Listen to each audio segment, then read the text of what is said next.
Un grand merci à vous pour venir aussi nombreux vous intéresser à ces sujets, des sujets qui sont effectivement complexes en Chine parce que la situation ne cesse de changer et ne cesse d'évoluer au cours des années. Alors aujourd'hui, ce que je vous propose de voir, c'est dans un premier temps comment cette question du patrimoine, vous m'entendez tous au fond, c'est bon.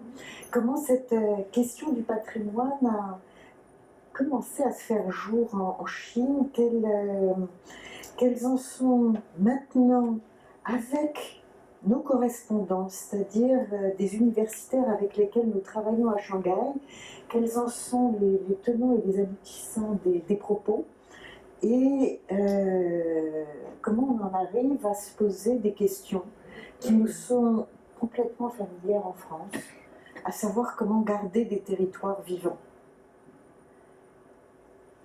Il se trouve que grâce à la Chine, j'ai appris moi-même beaucoup sur le sujet.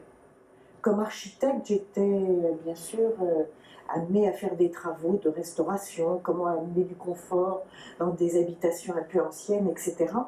Mais c'est vraiment grâce à la Chine que j'ai pu me poser la question de manière privilégiée parce qu'eux-mêmes ont commencé à nous poser la question comment on travaille en France. Vous êtes un pays qui est très connu pour cela, et donc dites-nous en plus.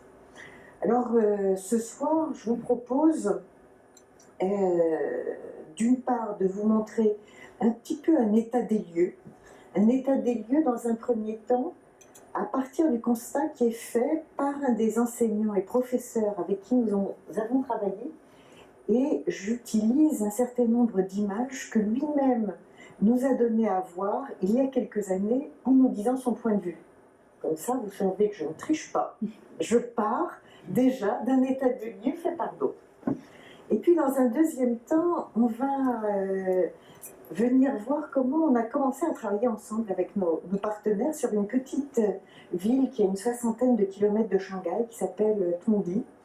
Et jusqu'au tout dernier mois, où Brigitte Desnaux y faisait allusion, comment on est amené à se servir d'ateliers croisés, c'est-à-dire de processus d'enseignement aussi bien pour des architectes français que pour des urbanistes chinois, dans des territoires ruraux, et en quoi on se sert de cet outil de formation pour aller aussi vers la sensibilisation non seulement des autorités locales, mais aussi des populations, puisque on voit souvent plus clairement les choses quand on vient de loin, ou en tout cas on ne voit pas les mêmes choses.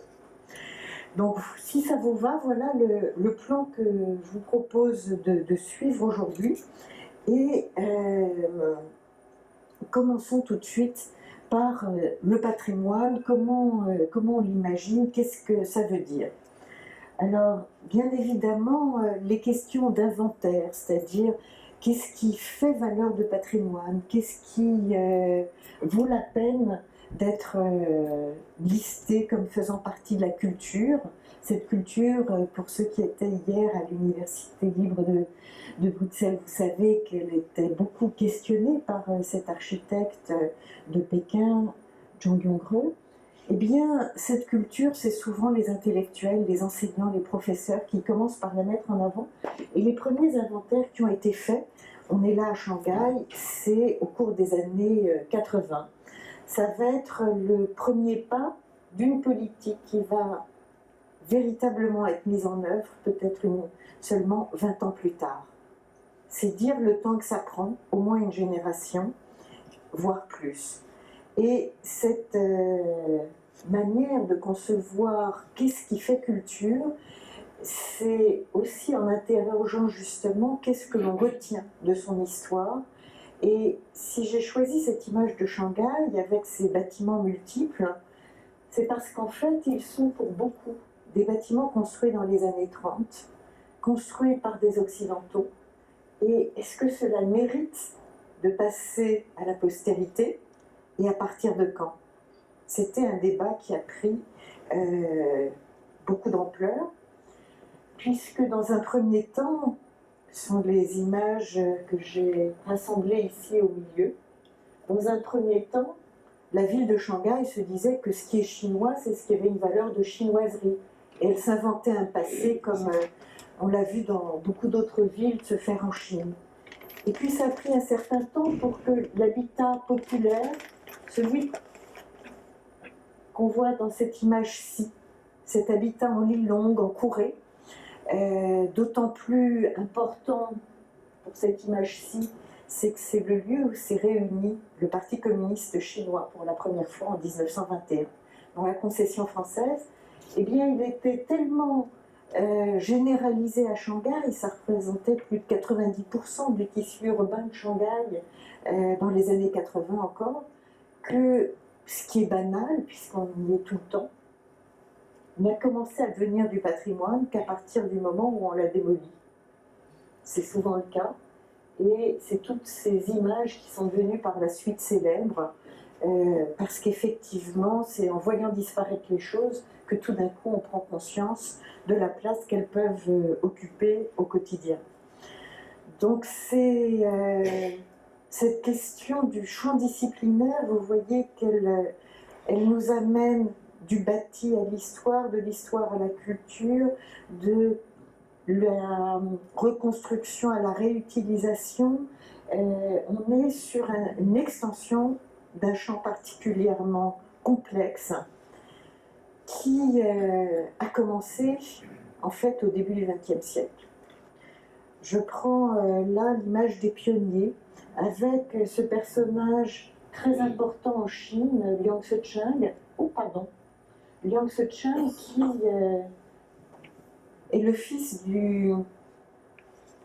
de ce grand personnage chinois, Liang Qichao, qui est un réformiste au début du XXe siècle, et qui va avoir un parcours entre États-Unis et Chine, lui permettant d'avoir une connaissance des deux milieux. Et c'est lui le premier qui va commencer à mettre en place justement ces listes des bâtiments chinois qui valent la peine au niveau national d'être conservés. C'est lui qui crée également la première société, on va dire, d'études et de recherche sur l'architecture chinoise en 1929. Et on le voit là avec sa femme Lin Huiyin, qui est en train de faire des relevés et des mesures sur cet petit élément de commémoration dans un temple. Ce sont eux les premiers donc à faire ce travail de terrain qui consiste à prendre des mesures pour pouvoir, des mesures dans le sens des mesures avec un centimètre, pour pouvoir dessiner, reporter et transmettre. Et puis bien sûr, leur travail va avoir un temps d'arrêt. Et je me permets là cette image, qui est une image que nous avons construite avec mes collègues du ministère de la Culture en France, pour juste donner les grands repères sur ce champ disciplinaire qui lui-même ne cesse d'évoluer, non seulement en Chine, mais également en France. Donc le point le plus simple, c'est de partir des réglementations, de partir des lois. Et en France, on commence à la fin du XIXe siècle avec tout ce mouvement qui est lié aux écrivains romantiques, Mérimée, Victor Hugo, qui s'indignent de voir nombre de bâtiments et de quartiers de Paris qui partent eux aussi sous les coups des pelleteuses.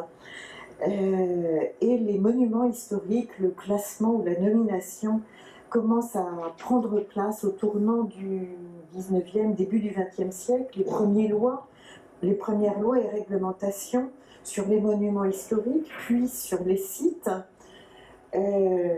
allant jusqu'à définir un périmètre de protection autour des monuments historiques. Nous sommes en 1943, qui ne sont pas suffisants avec la modernisation que nous avons en France après-guerre, pendant cette période des Trente Glorieuses, et période des Trente Glorieuses pendant laquelle nombre de centres anciens vont disparaître, là aussi, sous le coup des pelleteuses.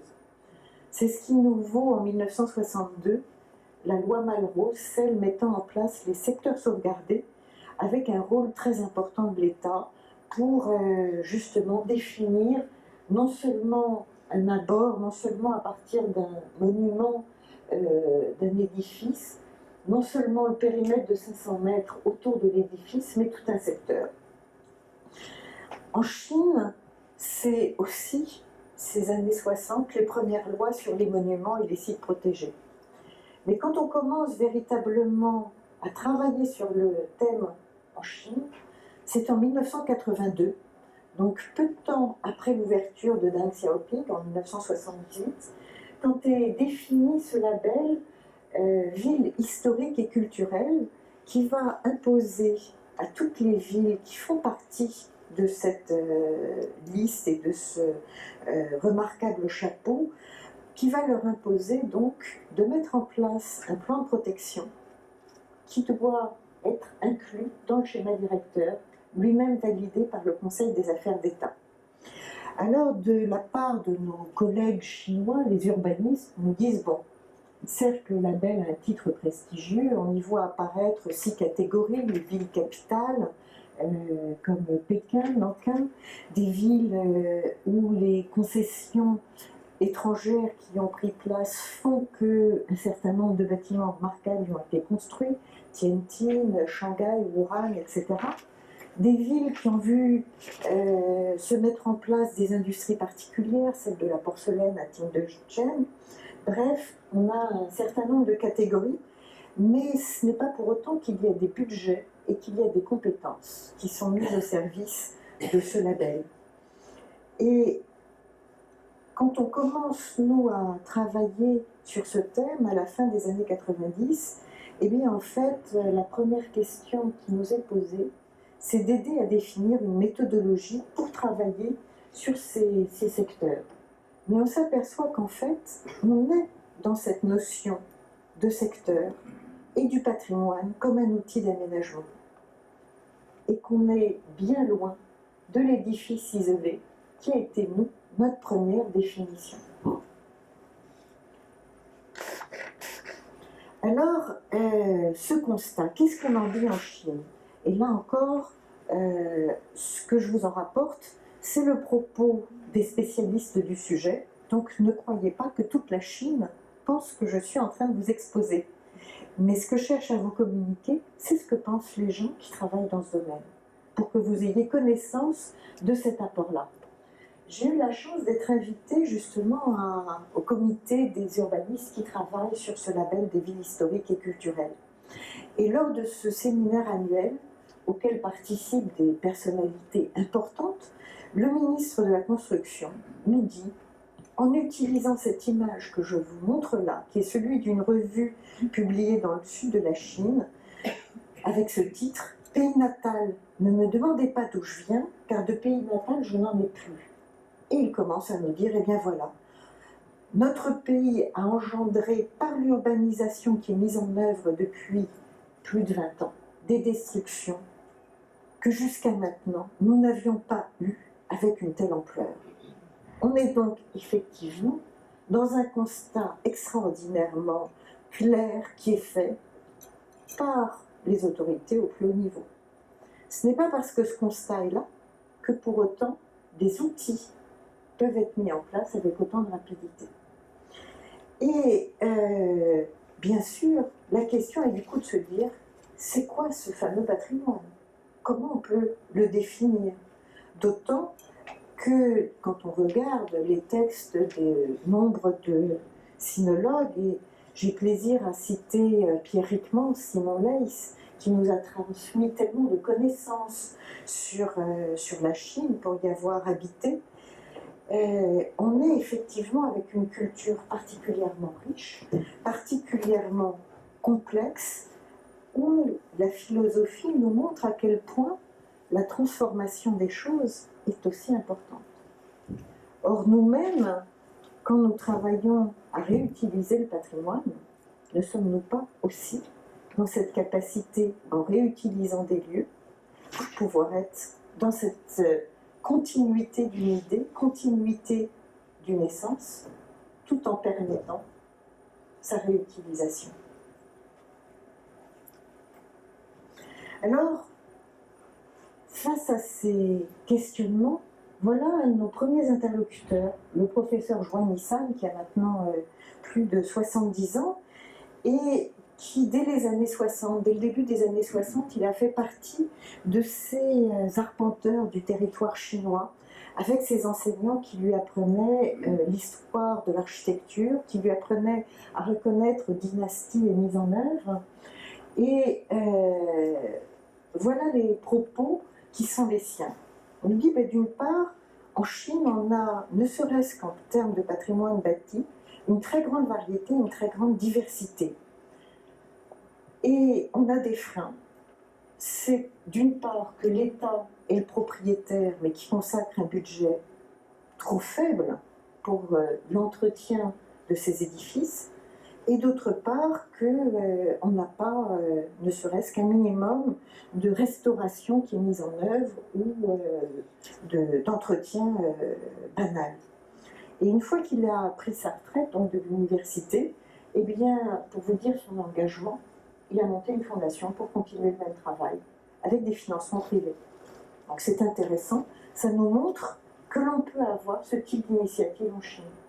Là où en France, effectivement, on est sur des rôles qui sont partagés beaucoup, non seulement par l'État, mais de plus en plus, depuis les années 80, par les collectivités. Alors, d'après cette présentation, c'était les lieux qu'il nous faisait. D'une part, ce label qui est en évolution depuis le moment où il a été créé en 1982, parce qu'il concerne des villes, mais il concerne aussi, depuis le début des années 2000, des villages ou des bourgs. Ce sont des définitions administratives qui ne sont pas exactement les mêmes. Donc, bourg pour dire des lieux qui ont 5 à 10 000 habitants, voire des petites villes. Et un patrimoine qui peut être chinois, mais pas seulement. Comme par exemple la ville de Lijiang. Je suis maladroite avec ce pointeur. La ville de Lijiang ici, qui par chance a échappé à un tremblement de terre. Et comme elle a échappé à un tremblement de terre, elle aurait dû être rasée pour être reconstruite avec des bâtiments modernes auxquels tout le monde aspirait au milieu des années 90. Et il s'avère que la ville ancienne a résisté au tremblement de terre. Ça lui a valu d'être classée. Car on s'est dit que des bâtiments qui savaient résister depuis plusieurs centaines d'années méritaient quand même un peu plus de considération. On est avec une population qui n'est pas chinoise, qui est nazie pour la plupart, et un lieu qui est devenu très touristique. On va voir le danger que cela procure un petit peu plus loin. On a des villes qui sont comme Pékin, je pense ici à la ville de Pingyao, derrière ces murailles, avec un ensemble de rues tracées à l'équerre, comme Pékin a pu l'être, et qui a été protégée elle aussi de la modernisation parce qu'on était dans la province relativement pauvre du Shanxi, et que du coup la révolution culturelle n'est pas allée jusque-là, et que les habitants avaient eux-mêmes suffisamment confiance et conscience des lieux et de la qualité des lieux où ils étaient pour recouvrir de terre la plupart des sculptures qui ornaient les portes d'entrée de la ville et de leurs habitations. Donc, une fois protégés par ces enduits de terre, eh bien, on ne voyait pas qu'il y avait une très grande richesse qui était là. Et voilà ce qui a permis à cette ville de garder un attrait absolument extraordinaire. Et vous avez ici des vues à l'intérieur des habitations. C'était une ville de banquiers au XIXe siècle, qui était un des points de passage obligés entre le nord, entre le fleuve jaune et le fleuve bleu, et qui donc permettait cet essor incroyable. On a également, toujours lié à l'essor commerçant, toutes les villes qui étaient le long du Grand Canal, comme sont Suzhou, Hangzhou, dans le sud de la Chine, près de Shanghai. Et là encore, c'est dire la richesse et la variété de ce patrimoine qu'on peut avoir. Et puis, eh bien, on a toujours, face à cette diversité des populations qui ont pu être dans la Chine, tout ce qui a été provoqué, non seulement par les destructions, mais par les constructions. Comme ici à Suzhou, où cette pagode est concurrencée par son arrière-plan. prend pas garde au paysage lui-même qu'il peut y avoir, et c'est des destructions, là encore, irrémédiables, parce qu'on ne va jamais reconstruire ces lieux. Donc ce professeur Joannissan, lorsqu'on l'a invité à Paris, nous a fait ce constat sévère. Il nous dit d'une part, jusqu'à maintenant, le gouvernement est seul en charge de la protection du patrimoine et il n'a pas ni les moyens suffisants, mais aussi la population elle-même n'est pas suffisamment consciente de la qualité des lieux. Elle n'aspire qu'à une chose, c'est changer. Donc sans formation, sensibilisation de la population au site même, nous sommes là face à un obstacle important. Mais il y a aussi, et c'est là encore de la responsabilité du gouvernement à ses yeux, un système de protection qui manque de clarté, des réglementations qui sont insuffisantes, et du coup, une politique qui a beaucoup de mal à être mise en œuvre. Donc on est face à un ensemble qui est peu cohérent et un niveau de gestion qui doit être amélioré. C'est ses propos, hein, c'est pas les miens, je ne fais que traduire le chinois qui est là. Et qu'enfin, le niveau de formation et d'éducation est bien trop bas. Et les milieux scientifiques, les organismes consultatifs trop peu nombreux. Il en faisait une liste, on est en 2007, qui tient sur cette page, dans lesquelles on a effectivement les grandes universités et pour lesquelles trop peu de spécialistes dans son pays même sont suffisamment à même de pouvoir intervenir. Alors, heureusement, il y a bientôt une dizaine d'années qui s'est écoulée et on peut dire que maintenant on a un niveau de plus en plus intéressant. Et quand on regarde la presse chinoise, de plus en plus d'émissions sur ce thème, parce que le tourisme s'est développé. Alors maintenant, j'aborde la deuxième partie de mon exposé sur comment on a travaillé et comment on a pu répondre à cette demande. Dites-nous comment faire, apprenez-nous une méthode de travail. On n'est pas là pour faire du copier-coller des réglementations françaises, mais dites-nous où vous en êtes. Et du coup, je me suis permis de mettre les logos des différentes institutions associées. D'une part, l'université Tongji à Shanghai, où les universitaires sont non seulement des enseignants et des chercheurs, mais également des praticiens. Ce sont eux qui font les plans de protection, dans un premier temps, pour les lieux les plus importants. Donc, particularité chinoise qui remonte à 1959, en fait, et particularité qui est très intéressante parce qu'elle permet justement une diffusion assez rapide. Et du côté français, donc, j'ai associé un certain nombre de fonctionnaires d'État que l'on appelle les architectes urbanistes de l'État et qui ont pour rôle d'être ces intermédiaires entre la population, les services administratifs au sein des départements et de veiller au respect des réglementations. Alors voilà comment commence le sujet. On nous demande de choisir un lieu qui va être un lieu pilote sur lequel on peut expérimenter, ce qui est une manière très chinoise de fonctionner. On fonctionne sur des situations réelles, on tire parti des expériences sur le terrain. Si elles sont bonnes, on poursuit. Si elles ne sont pas bonnes, on arrête. Ça a une chance énorme pour les politiques chinois comme pour nous, c'est qu'on apprend énormément et que ce droit à l'erreur est accepté. Vous allez voir un petit peu plus loin sur un exemple concret. Donc ce site, on le choisit ensemble après avoir visité plusieurs lieux. Et ce qui nous semble intéressant, c'est que ce professeur Joannissan, que j'évoquais tout à l'heure, était à l'époque sollicité par le Centre du patrimoine mondial de l'UNESCO pour faire une proposition d'inscription au titre de pays culturel d'un ensemble de petites villes de cette région qu'on appelle le Tiangnan, au sud du fleuve Bleu.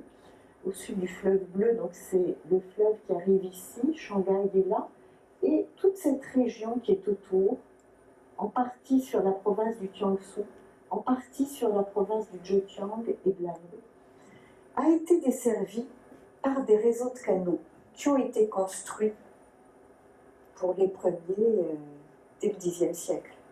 Par exemple, le fleuve, en fait je devrais dire la rivière, puisqu'il se jette dans le Yangtze, qui irrigue Shanghai ici, qui fait 500 mètres de large à Shanghai, a été construit de main d'homme au Xe siècle. C'est vous dire le savoir qu'on peut avoir dans cette région, et qui est une région non pas au sens administratif, mais vraiment une région au sens économique et culturel, grande région pré-industrielle dès la dynastie des Ming, où on relevait des savoir-faire par bourg, par agglomération, sur la culture de la soie, sur la fabrique spécialisée de chaussons, etc. Et ce qui est très intéressant pour nous Français, c'est qu'on est directement en lien avec des autorités locales qui sont elles-mêmes demandeuses de ce travail. Donc nous ne sommes pas dans une position de faire une démonstration avide, mais de travailler ensemble, entre techniciens et entre politiques. Alors voilà les lieux. Ce sont des lieux qui sont absolument magnifiques. Pour y avoir été moi-même quelques années avant de commencer cette coopération, ils étaient magnifiques, mais en même temps pas toujours bien entretenus, peu entretenus. On y croisait souvent des poubelles le long des canaux et une eau qui n'était pas d'une très grande clarté, sans pour autant que ce soit dû à la pollution, comme on a pu l'entendre par la suite sur le lac Tai.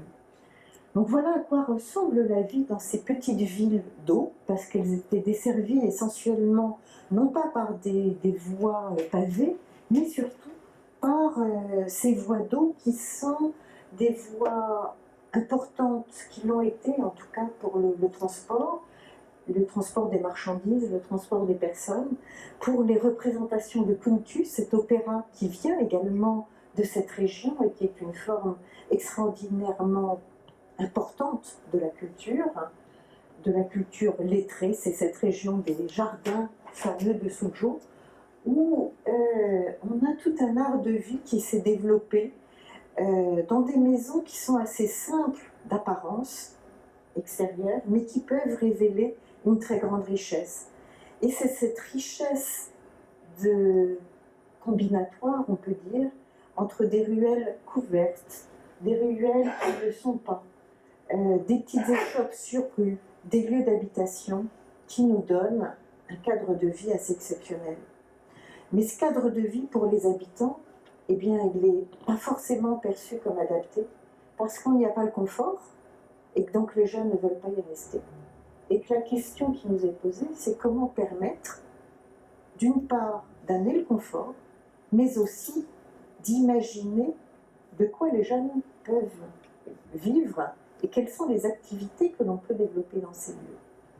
Il ne s'agit pas de ne les percevoir que comme des lieux destinés au tourisme. Car ce tourisme, si ça peut être une manne en termes de revenus, par le nombre de personnes qu'il représente, c'est aussi une puissance de destruction peu commune.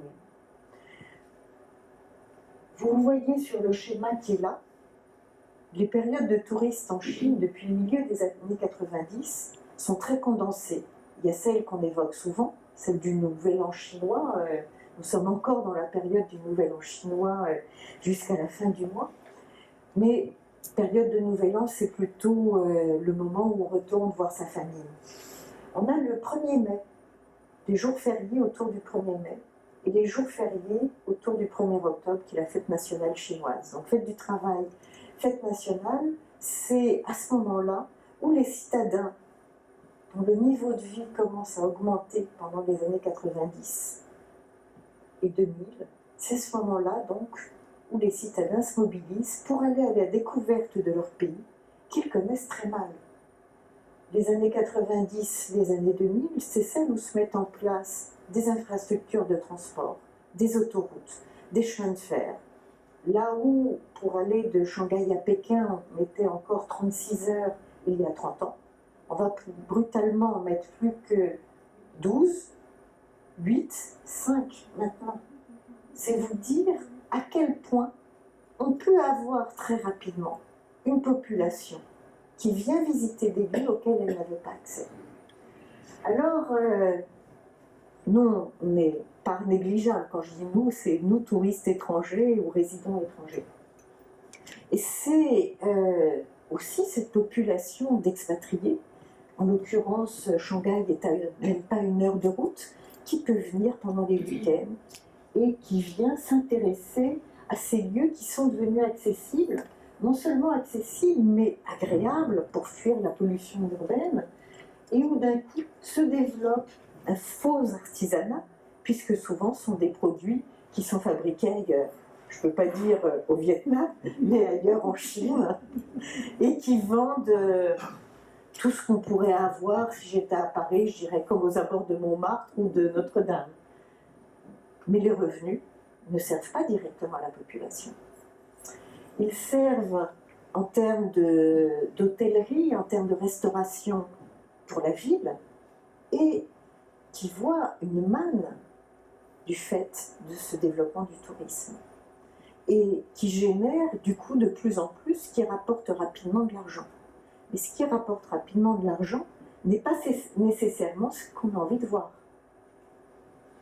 Donc face à ça, comment arriver à améliorer la population, les conditions de vie de la population?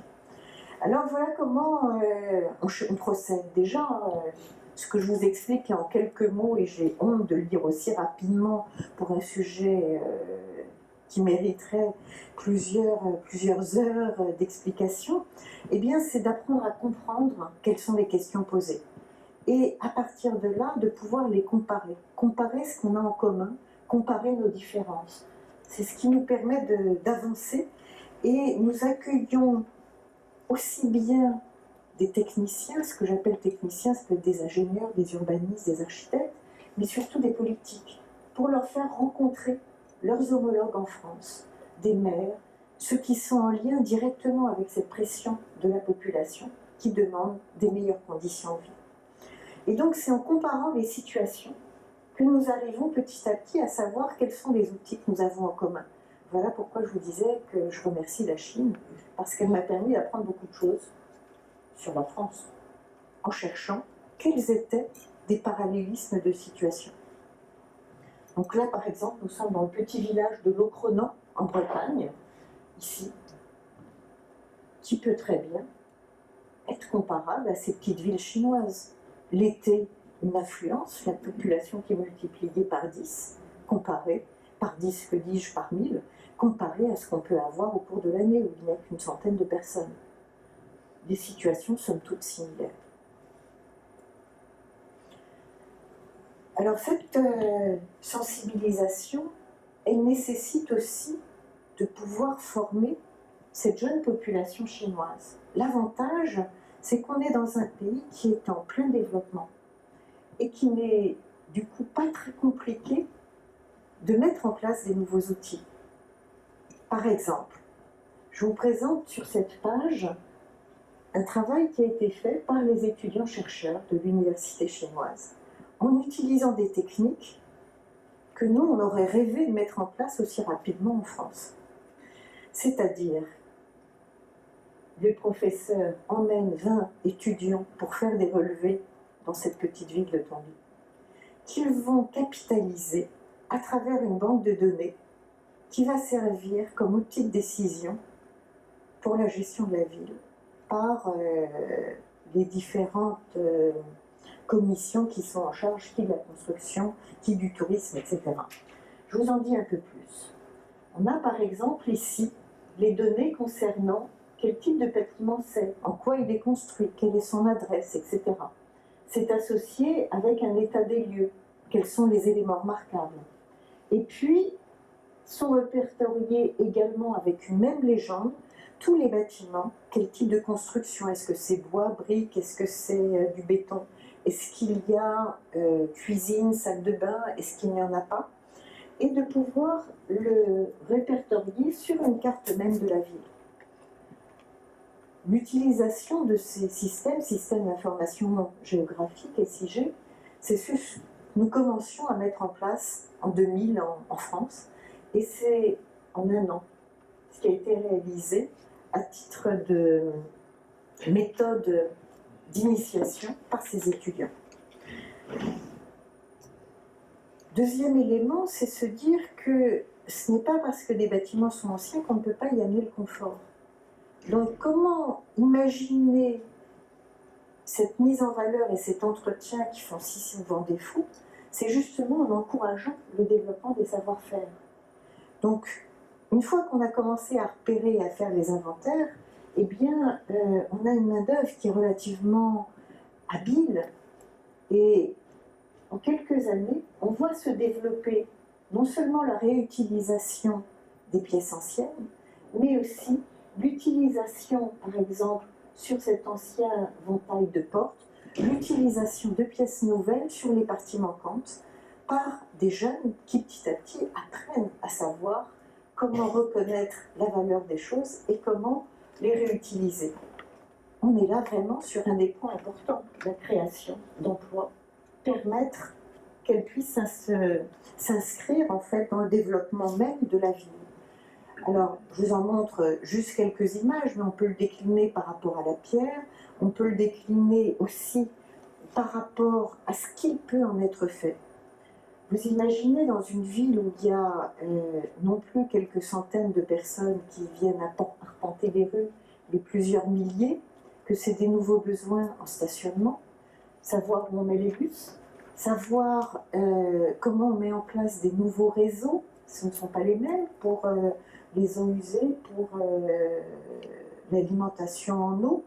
Et cette modernisation, elle s'est faite en prenant appui sur l'histoire.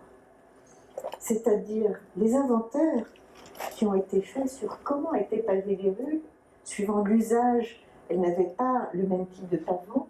Nous avons par exemple là, ici en bas, une ruelle où les dalles de pierre sont disjointes parce qu'on a un collecteur d'eau dessous.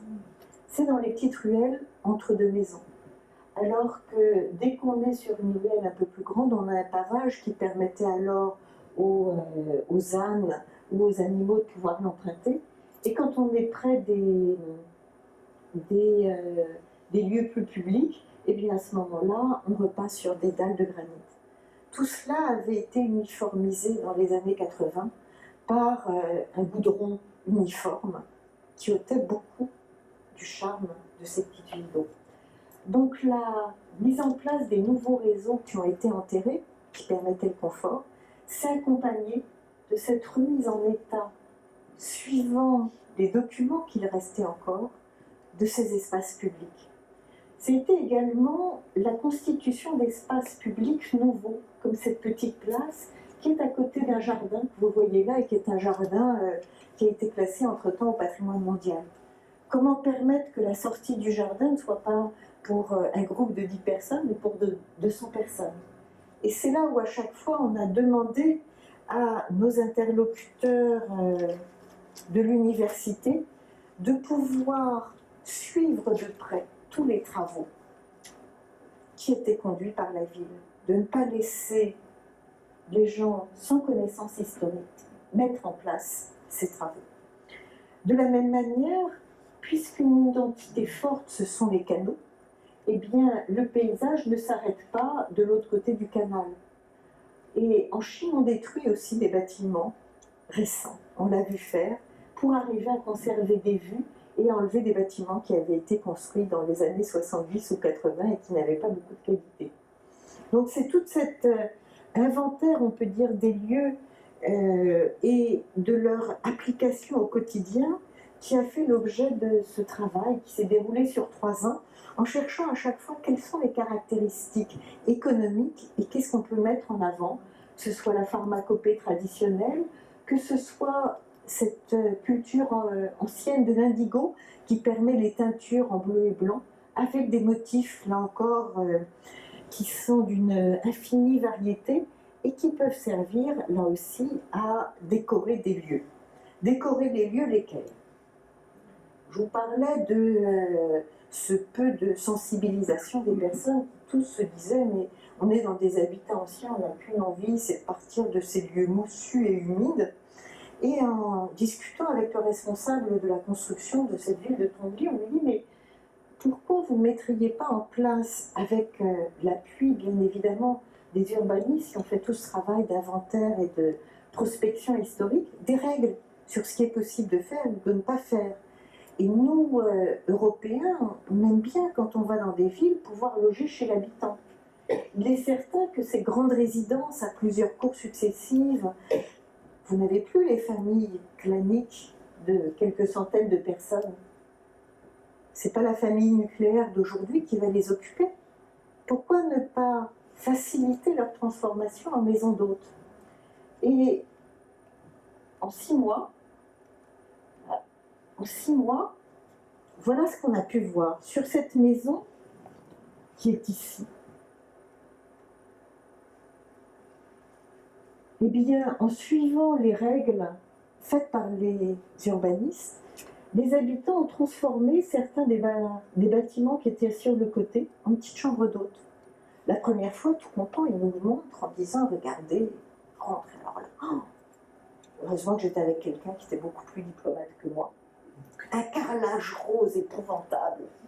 Des mobiliers, mais même conformément, on n'aurait pas voulu. Et on se dit, bon, certes, ça représente le goût moderne, et on voyait bien que les gens étaient contents d'eux.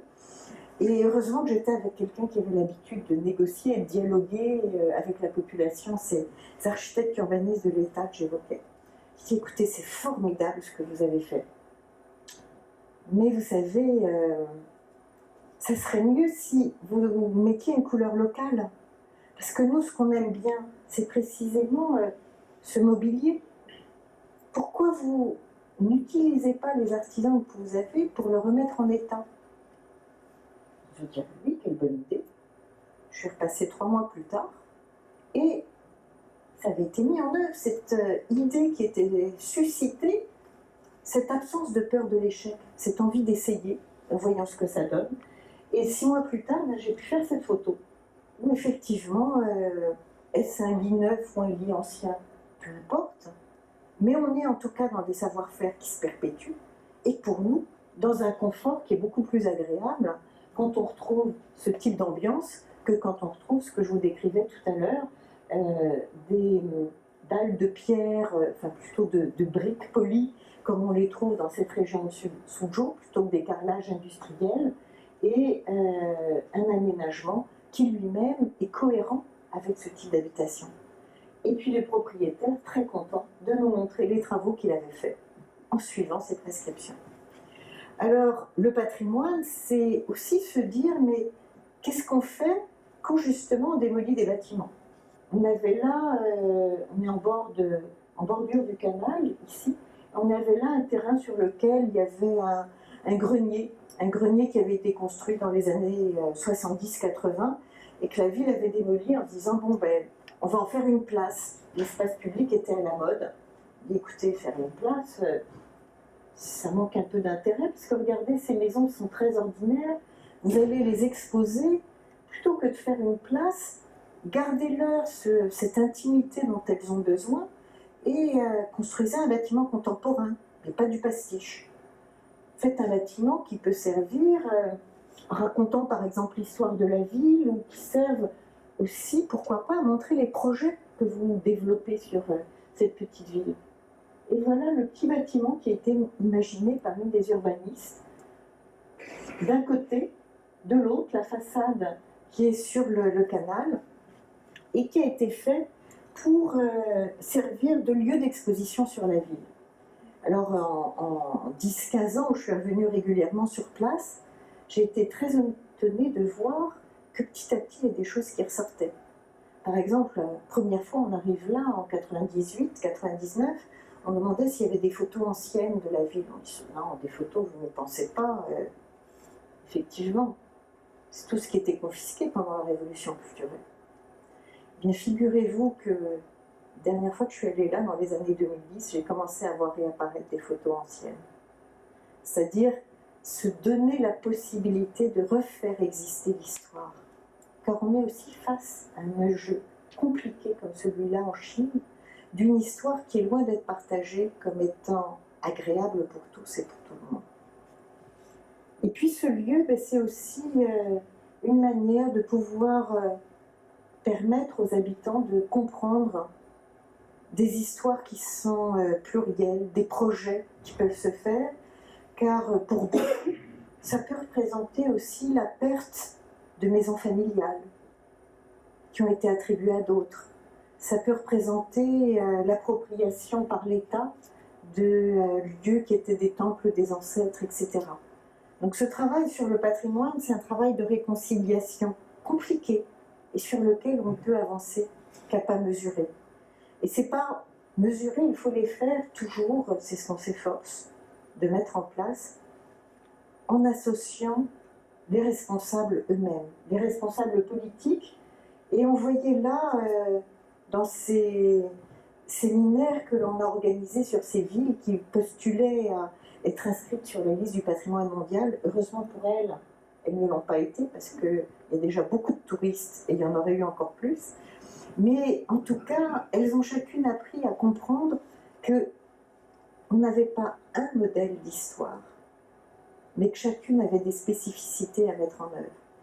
Et dans les phrases qui ont le plus marqué nos représentants, c'était d'apprendre qu'on pouvait imaginer, comme dans un orchestre, que chaque ville a sa propre spécificité, qu'elles n'ont pas toutes besoin d'être un violon, mais qu'on peut avoir côte à côte la flûte, le violon, le trombone, l'été décliné avec les instruments que vous voulez, et que ça permet de faire une musique qui soit cohérente. Et cette musique cohérente, eh bien, on peut aussi l'imaginer en travaillant en réseau sur plusieurs villes. Et là, on commençait à s'affronter avec des barrières plus complexes, c'est celle de l'administration chinoise qui est hiérarchique, avec des empilements de territoires qui ne favorisaient pas encore à l'époque, en 2000, ce travail en réseau. Peut-être que c'est la nouvelle étape qui peut se construire maintenant. Toujours est-il que tout ce travail qu'on a mis en place avec nos interlocuteurs, qui ont abouti à des plans de gestion, non seulement sur la ville, comme ici, sur son paysage autour des canaux, sur l'utilisation des bâtiments, mais de manière plus large, avec le lac qui est autour et qu'est-ce qu'on permet de construire ou de ne pas construire. Bref, tout ce travail absolument extraordinaire qui a été fait par nos partenaires, eh bien ça leur a valu le Grand Prix d'urbanisme en Chine. Enfin, pas le premier, parce que le premier on l'offre toujours aux personnages importants, mais le deuxième. On commence à regarder les choses à partir du numéro 2. Et ils ont eu la gentillesse de nous y associer. C'est ce diplôme que j'ai mis ici en exergue. Et cette reconnaissance, eh bien, va leur permettre de pouvoir intervenir à Shanghai. Donc vous voyez ce côté incrémental de la production d'expérience qui, quand elle est validée, permet d'aller à un niveau au-dessus. Alors comme nos universitaires praticiens de l'université sont aussi ceux qui forment, ceux qui vont au poste de contrôle, on peut dire, des différentes municipalités et villes en Chine, eh bien, le bureau d'urbanisme de Shanghai a très rapidement saisi la balle au bond et leur a demandé de travailler sur la ville. Et entre-temps, le responsable du bureau d'urbanisme, qui était lui-même issu de cette même université, était arrivé à faire passer un décret absolument magnifique. C'est d'imposer sur ce Shanghai, dont je vous ai évoqué les destructions nombreuses qu'il y a pu y avoir malgré les travaux d'inventaire qui avaient été faits, eh bien, il a pu imposer que 12 quartiers soient protégés par la ville. Nous sommes en décembre 2003.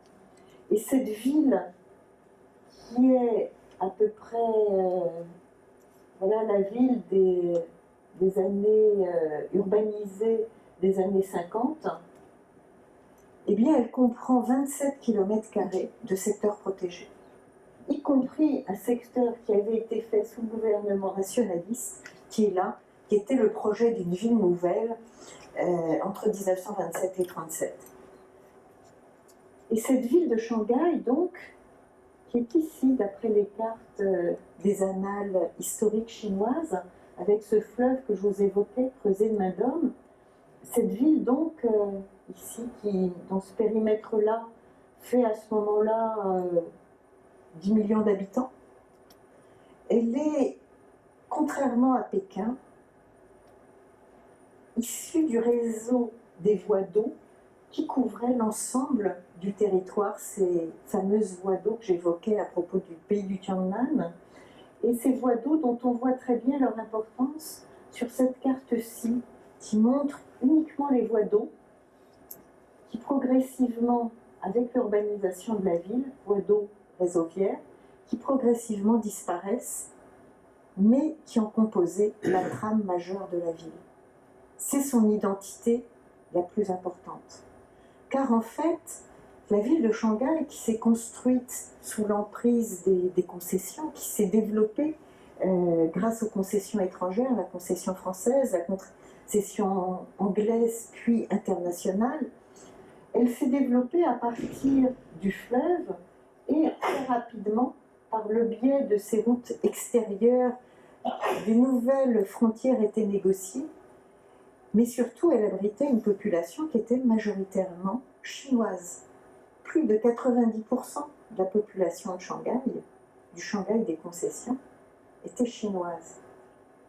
Et les constructions qui étaient faites aussi bien de promoteurs chinois que de promoteurs étrangers. On est donc avec cette mixité d'influences absolument étonnante. Et qu'est-ce qui fait donc patrimoine dans cette ville? Est-ce que c'est la ville chinoise qui a été entourée de murailles, mais quasiment incendiée et détruite en totalité au milieu du XIXe siècle, au moment du mouvement des Taiping? Et comment fait-on quand on a cette densité d'habitation que vous pouvez imaginer en disant que sous ces toits, il y a une famille à chaque fois qu'il y a une fenêtre? On avait en 1985 4 mètres carrés et demi par personne, en moyenne à Shanghai. Vous imaginez la densité d'habitants. Alors, effectivement, je me souviens des urbanistes qui m'ont accueilli en 85, qui n'avaient qu'une envie, c'était démolir toute la ville, pour permettre à chacun de pouvoir habiter dans des logements décents. Ne plus avoir la pollution des usines qui dataient du 19e siècle ou du début 20e. Avoir de vraies rues où on puisse circuler et non pas ces rues de 20 à 30 mètres de large qui dataient du 19e ou du 20e siècle. Et puis même cet habitat très populaire de Shanghai, les Lilong, et vous voyez, pour arriver à loger tout le monde, on avait ajouté des lavabos et le nombre de robinets indiquait le nombre de familles qu'on pouvait avoir à l'intérieur. Alors quand on parlait de patrimoine, eh bien, c'est ces inventions de chinoiserie qui disaient qu'on était dans du patrimoine. Et en 1995, on est là en plein cœur de la ville de Shanghai, près du Jardin Yu. C'était présenté comme un des 10 grands projets majeurs de la ville, une des réalisations notoires, parce qu'on avait donné enfin un caractère à la ville.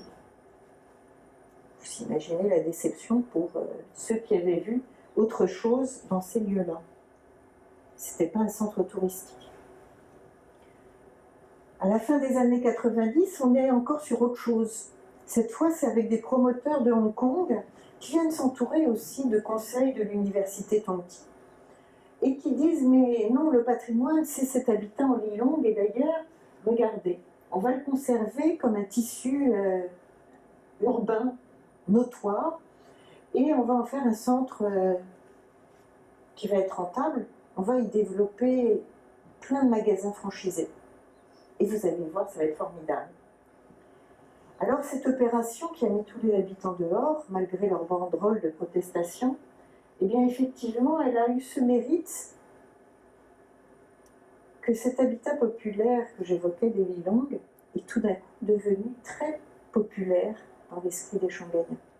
Tout d'un coup, elle a fait partie de leur identité, alors même qu'avant, elle n'était synonyme que d'ancienneté et d'inconfort. On est face à ce paradoxe où c'est la démolition qui entraîne une envie de s'approprier ce qui a été l'identité de la ville.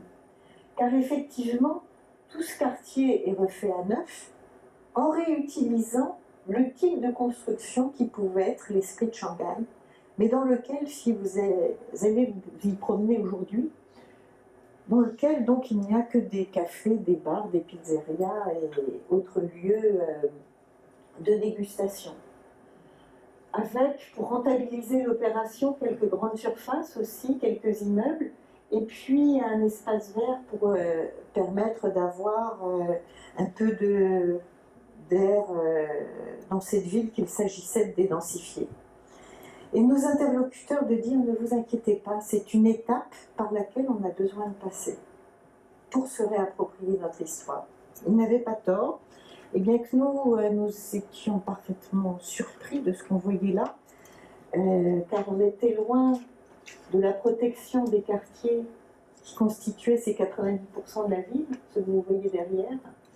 Et bien effectivement, on a vu comment les choses ont progressé.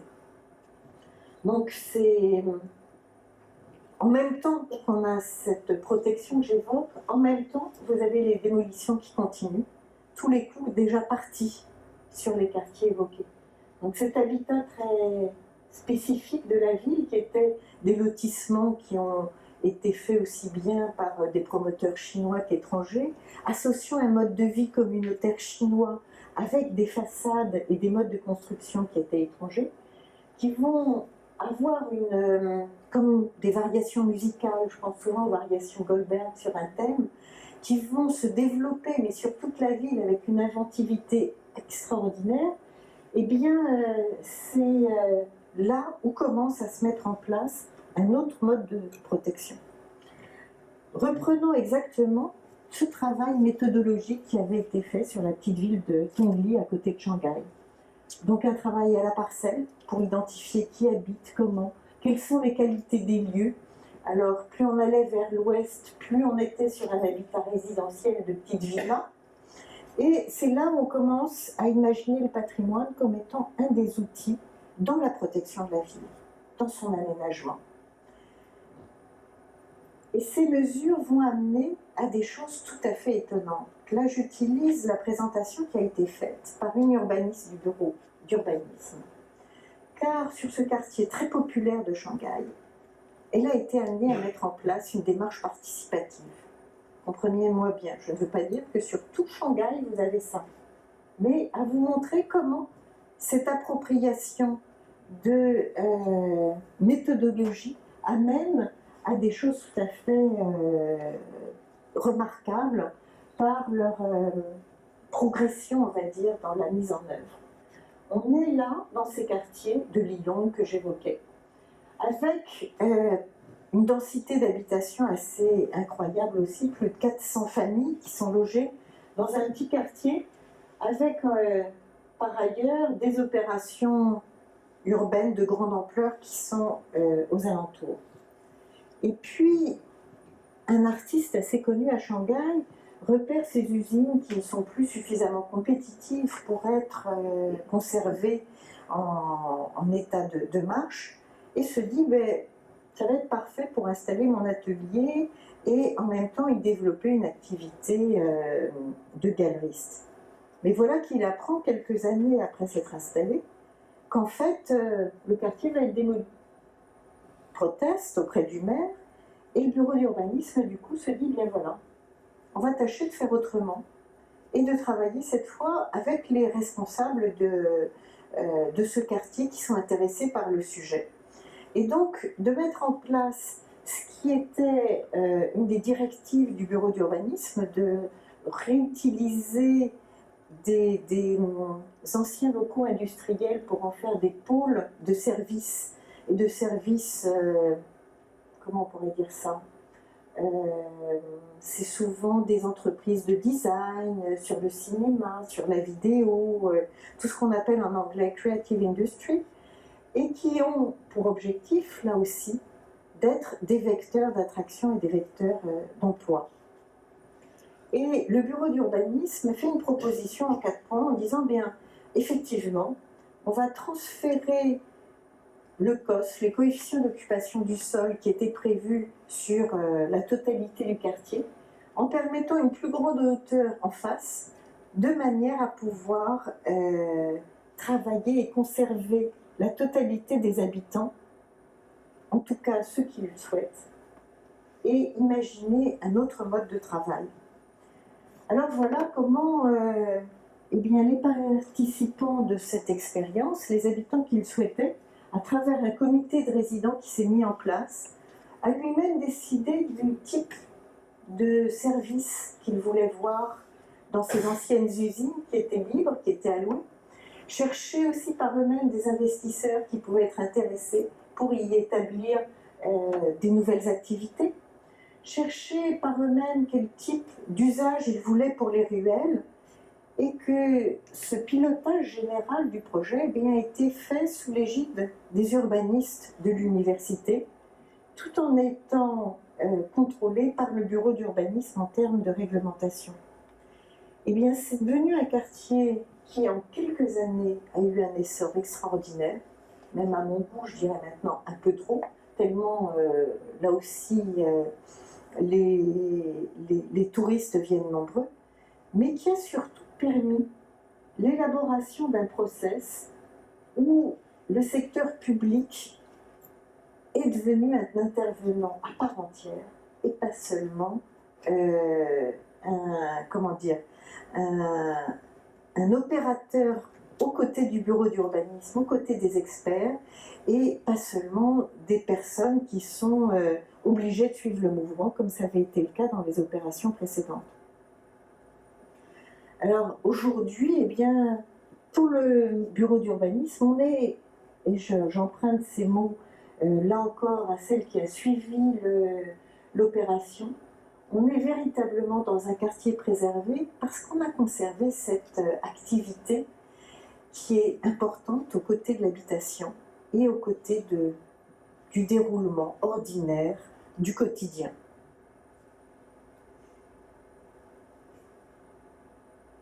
C'est du coup ce qui importe le plus aujourd'hui en Chine, comment faire intervenir les habitants et comment s'adapter le plus possible à ce qui peut intéresser aussi bien les pouvoirs publics que ces attentes. Comment arriver à protéger et conserver? Quoi conserver et protéger? Avec qui le faire? Et qui est responsable de quoi? C'est donc tout un processus qui a été défini à travers cette expérimentation et pour lequel on a un vade-mecum, en quelque sorte, qui a été défini. Et c'est là encore ce constat que fait le bureau d'urbanisme en disant il faut de plus en plus s'appuyer sur nos propres experts, maintenant qu'on les a formés, pour pouvoir avoir à travers leurs compétences cette sensibilisation des habitants qui permet du coup la mise en œuvre de ce process. Alors bien évidemment, il n'y a pas que des coups réussis. Et cette mise en place, elle a pu, à l'inverse, complètement péricliter sur certains lieux. Toujours sur Shanghai, nous sommes là en plein dans ce quartier qui a été protégé ici, à l'intérieur des anciennes murailles de la ville.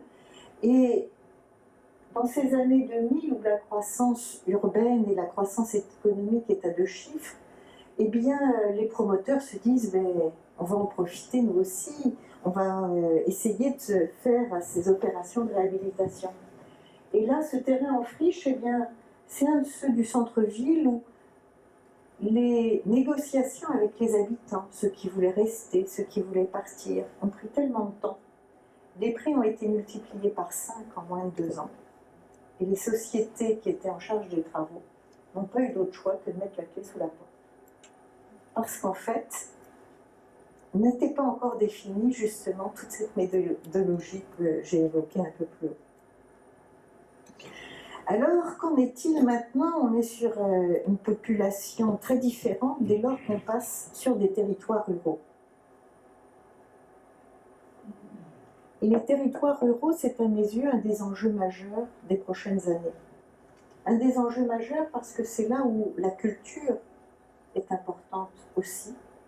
Là où on a une population résidente qui est la plupart du temps âgée ou avec des enfants, des petits, les populations les plus jeunes partant dans les villes pour une période plus ou moins longue, de manière à travailler et apporter des revenus à leurs familles restées sur place. Je me souviens d'un voyage en Afrique où j'étais avec des amis chinois et qui disaient mais dès qu'on arrive dans un village, on était entre le Bénin et le Togo, on est accueilli par des bandes d'enfants. C'est exactement l'inverse des villages chinois, où là, on n'a que des vieux sur les pas de la porte, qui, eux, gardent les petits.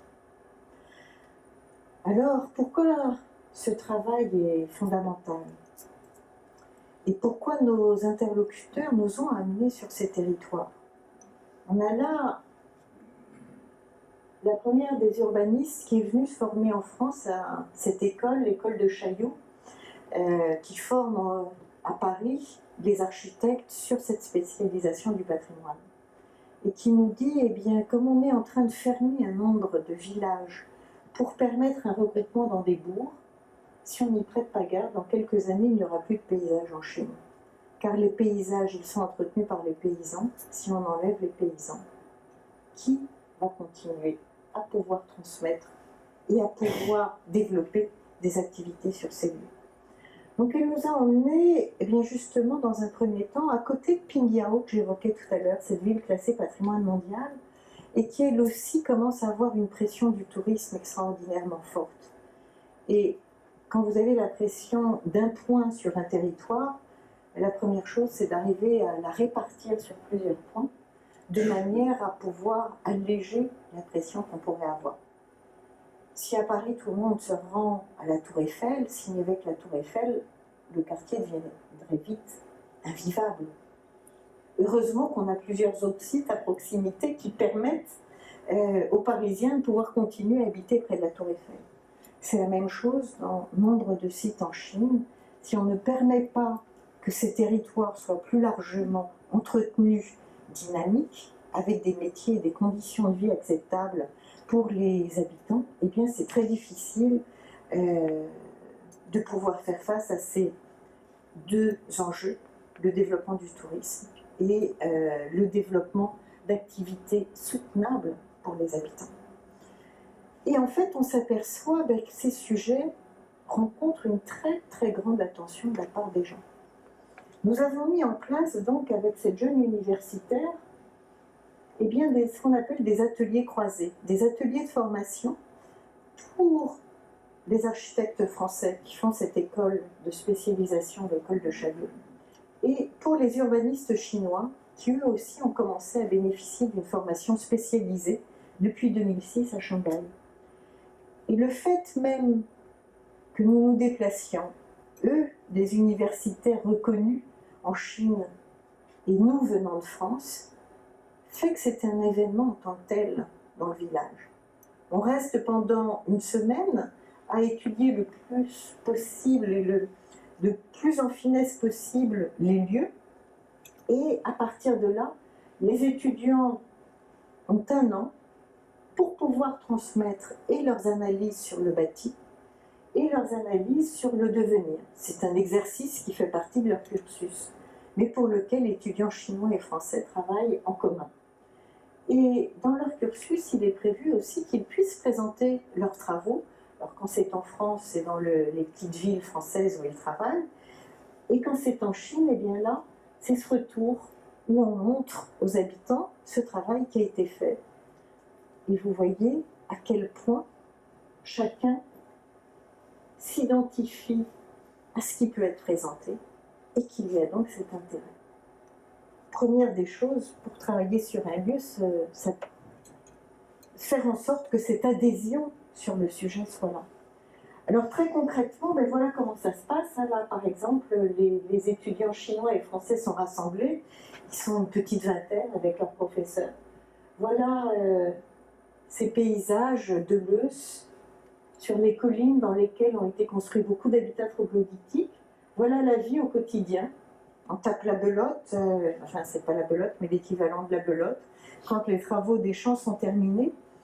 Et les autorités locales, là encore, étaient intéressées à la présence de cet atelier en se disant, bien, on a des projets d'extension, mais on aurait besoin que vous nous aidiez pour voir comment les faire. Et donc on est prêt à vous accueillir effectivement, à loger et à nourrir une trentaine de personnes pendant 10 jours, si en échange, Madame l'urbaniste de l'université Tonti, vous nous aidez à mettre en place un plan de gestion.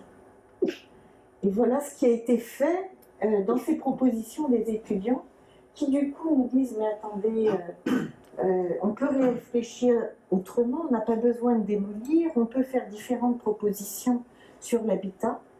Et c'est du coup cet attrait nouveau qui se met en place chez les habitants eux-mêmes, comme ici ce villageois qui redécouvre une stèle et qui en fait un estampage, ou encore, moment magique s'il en était, quand on commence à nous montrer des témoignages aussi qui de nouveau peuvent être dits sur la révolution culturelle, sur d'autres mémoires plus récentes et qui peuvent progressivement faire le jour.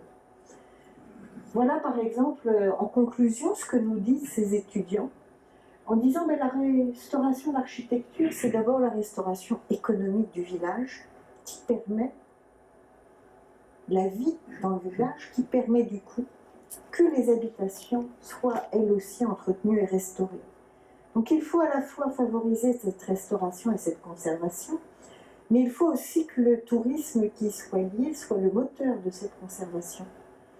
Il faut qu'elle puisse permettre aux gens de rester sur le territoire, non pas de les y maintenir de force, car souvent on a besoin de partir pour revenir et être conscient des valeurs qu'il puisse y avoir, mais qu'il y a d'autres solutions que l'exode rural. On peut dire, au vu de ces conclusions, qu'ils ont compris les enjeux. Et j'en viendrai maintenant à une problématique encore plus large, celle sur laquelle nous sommes aujourd'hui, dans cette province qui est la plus pauvre de Chine, tout à fait au sud-ouest, province du Guizhou, 40 millions d'habitants, mais sur lesquels il y en a 10 millions au cours de la dernière décennie, qui est parti pour travailler dans les usines à Shenzhen, à Canton et sur la côte. Province à 90% montagneuse, et où ces montagnes, justement, ça c'est une vue d'avion, ces montagnes étaient des barrières infranchissables pour beaucoup de villageois, ce qui leur a permis d'avoir une culture extraordinairement préservée. On trouve beaucoup d'ethnies qui ne sont pas chinoises, les Zhuang, les Miao, les Dong, ce sont plus de 53 ethnies qui sont dénombrées, et qui se trouvent en moins d'une décennie brutalement confrontées à la Chine de l'OMC, celle qui depuis 2001 a ouvert ses frontières, et celle aussi qui a ouvert son territoire, là aussi, à sa population. Voilà l'effort incroyable qui a été mis en place au niveau national, d'autoroutes, des ouvrages d'art impressionnants, qui relient des lieux qui, jusqu'à maintenant, étaient complètement isolés. C'est dire que ces cultures fragiles, qui sont des ensembles extraordinaires, aussi bien en termes d'agriculture, au début du XXe siècle déjà, la FAO montrait qu'on était sur un système particulièrement novateur et écologique. Car les bassins que l'on peut voir qui permettent la culture du riz, permettent aussi l'élevage pendant un temps, quand ces rizières sont en eau, des poissons, qui eux-mêmes servent à nourrir les canards, et qu'on est sur des cycles de vie combinés qui permettent une vision holistique d'un territoire. Bref, tout ce que l'écologie cherche à nous apprendre aujourd'hui. Or, ce sont ces savoirs et ces connaissances qui sont remises en cause aujourd'hui. C'est dire à quel point on apprend, nous aussi, beaucoup en étant en Chine. Et vous voyez la qualité de l'inscription dans le paysage de ces villages, de ces constructions en bois, et qui eux aussi commencent à attirer beaucoup de touristes. Alors là, comme c'est nous, je le montre avec d'autant moins de complexe, lors d'un séminaire réunissant un certain nombre d'universitaires en 2008, car justement la première des menaces, c'est celle qu'évoquent les responsables de la culture en disant « si on ouvre la région au tourisme de masse, eh bien c'en est fini de cette culture qui pendant des siècles s'est développée ». Et cette culture, eh bien, c'est la culture aussi de la musique qui rythme la vie de la société du matin au soir, à travers ce qui a été classé depuis patrimoine immatériel, le Grand Chandong, et qui nous accueille. Là, en l'occurrence, c'est parce que l'université avait fait paver un chemin permettant ainsi aux enfants d'aller à l'école. Et voilà l'accueil qui nous est fait de manière très naturelle et populaire. On est loin des spectacles son et lumière que les bureaux du tourisme aimeraient beaucoup développer. On a aussi cet artisanat, incroyable, qui se fait parce que, comme la langue, que ce soit chez les Dong, chez les Miao, chez les Zhuang, est une langue orale mais non une langue écrite, la transmission des contes et légendes se fait par la broderie. Et des pièces absolument exceptionnelles que les musées, pour beaucoup, ont commencé à vendre au privé il y a déjà 15 ans. Donc cette culture-là, comment continuer à la garder vivante?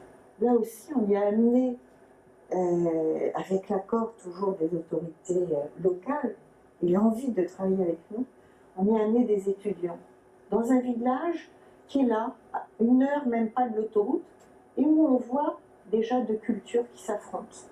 Regardez ce talus qui, par le béton, ne risque plus de s'ébouler, mais qui bien avant ne s'éboulait pas par les cultures en terrasse.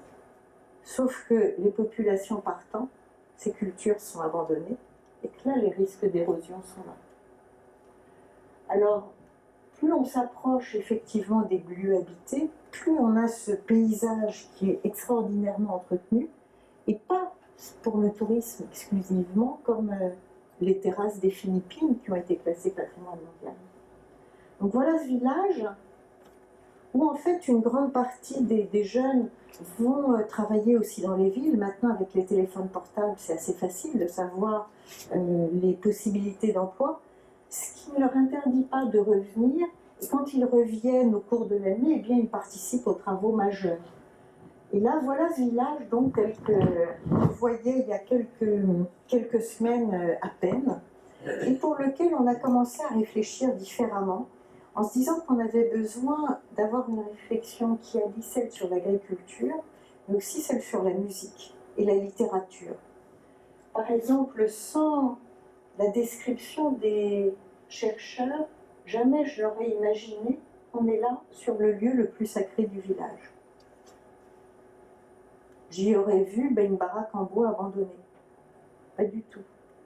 C'est le lieu même où la déesse Sa est celle qui préside à la qualité de vie des lieux. Et où seule une des autorités majeures de la communauté a le droit d'entrer. Moi, mon regard d'architecte ne m'aurait pas permis d'imaginer ça. Et puis, on a des lieux qui sont aussi beaucoup plus remarquables, comme cette tour qu'il est en restauration, la tour faite par les charpentiers Dong, avec des valeurs qui sont très intéressantes, qui sont celles des lieux partagés, des biens communs, où l'espace public n'est pas un espace pour le public, mais un espace qui sert à partager aussi bien les récoltes, qui sert à partager les grandes réunions de discussion, qui sert à partager les festivités. Et c'est donc ces lieux publics auxquels permettent les tours du tambour, auxquels permettent et donnent accès ce mode de vie en communauté que nous apprennent ces ethnies. On est avec un savoir-faire encore d'accueil extraordinairement présent, car là, derrière cette barrière symbolique à l'entrée du village et face à cette tour du tambour, eh bien, on a toutes les filles qui sont en habits traditionnels qui nous attendent derrière ces tissus bleus indigo qui sont tendus en chantant. Et ce qui est amusant, c'est que ces filles, eh bien, quand elles ont besoin d'aller au bourg voisin, elles quittent leur tenue traditionnelle pour vêtir short et collants comme la plupart des Chinoises à la mode, mais qu'elles laissent de nouveau de côté quand elles reviennent de village. Espaces publics, donc, qui sont des lieux que je préfère appeler des lieux où les biens sont mis en commun.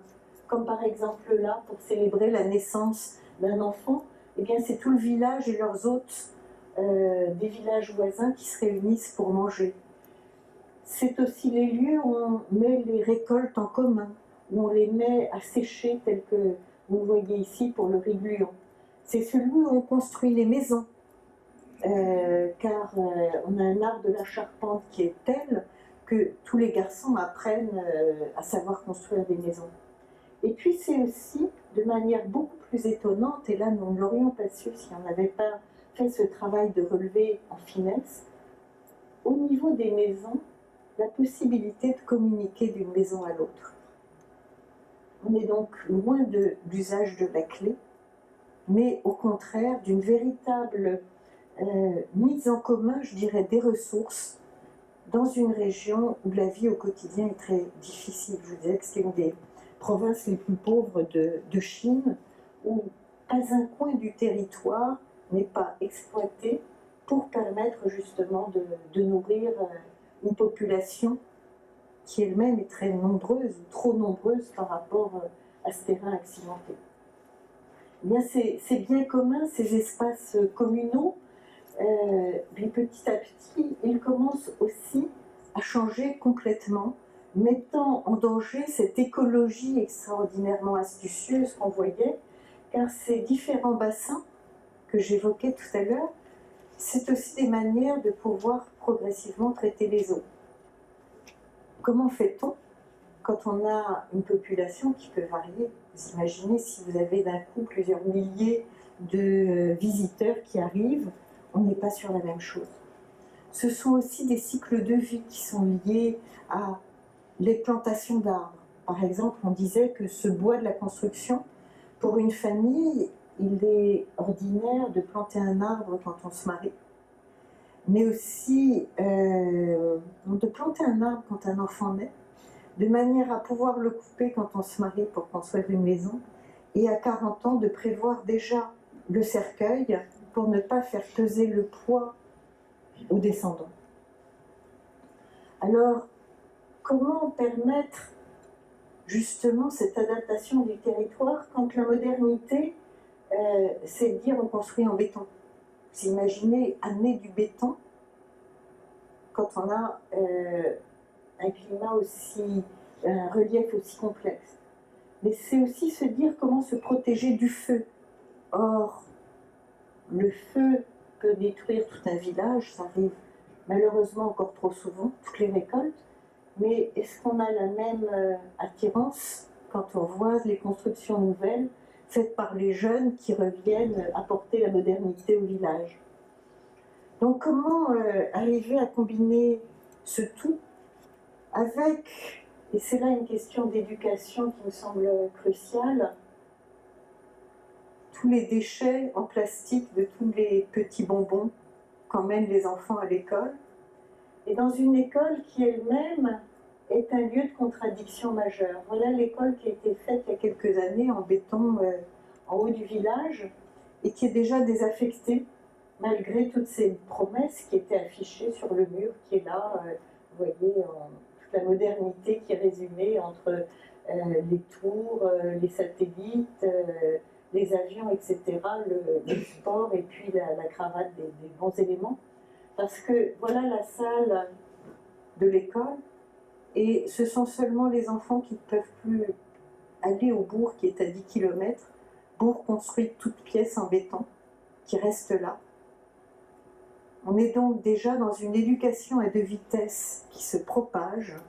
Or, comment permettre à ces enfants qui sont dans cet environnement, vous voyez, comme il y a non seulement la fosse à ordures qui est là, mais même la salle est pleine de déchets, comment leur permettre d'avoir cette connaissance de leur richesse si au niveau même de l'école, on n'a pas cette transmission qui se met à l'œuvre? Donc ces enjeux sur les territoires, ils sont bien sûr de plusieurs natures. Sur l'agronomie, les moyens de subsistance, sur la formation, sur l'énergie, sur la maîtrise et la qualité des eaux par rapport à cette arrivée du tourisme. Et je voudrais citer cet exemple très intéressant, d'autant plus qu'il est le fait d'un ressortissant d'un de ces villages de créer un écomusée Un écomusée, alors c'est quoi? J'ai mis du temps à comprendre parce qu'il faisait référence à un Français, Georges-Henri Rivière, qui disait c'est un lieu qui doit être à la fois un lieu conservatoire, mais surtout un lieu laboratoire et un lieu de transmission qui doivent se monter et se développer en lien avec la population. Or, les noms en Chine n'utilisent pour ainsi dire pas le R. Donc imaginez Henri Rivière en chinois, c'est pas possible. Donc ça m'a pris 3 ans à comprendre qu'il parlait de lui. Et c'est pour ça que maintenant je peux vous dire quel est le programme qui est développé au sein même de ces écomusées et pour lequel, c'est là aussi où c'est intéressant, ils nous associaient pour imaginer qu'ils puissent se développer dans différents villages et être des lieux d'information, de transmission et de travail avec la population. Alors Brigitte me disait que j'allais vous parler de Wang Shu et je me dis oh là là, je ne l'ai pas prévu aujourd'hui, mais heureusement que la dernière image me le permet, parce que c'est précisément ça qu'il nous dit quand on lui a demandé de choisir en 2007, lorsqu'il a été lauréat du Global Award for Sustainable Architecture, quel était son mot d'ordre, quel était son mot d'eau. Et il nous disait, ben voilà, pour moi, je pense que la Chine peut civiliser la modernité par sa culture. Donc voilà l'enjeu, me semble-t-il, qu'il importe d'avoir à l'esprit sur les territoires, si on veut pouvoir les garder avec cette richesse qui est d'une très très grande fragilité par ailleurs. Je vois que je déborde beaucoup de mon temps de parole sans vous laisser suffisamment de temps, donc j'arrête là tout de suite pour vous permettre de poser des questions ou d'apporter vos commentaires si vous en avez.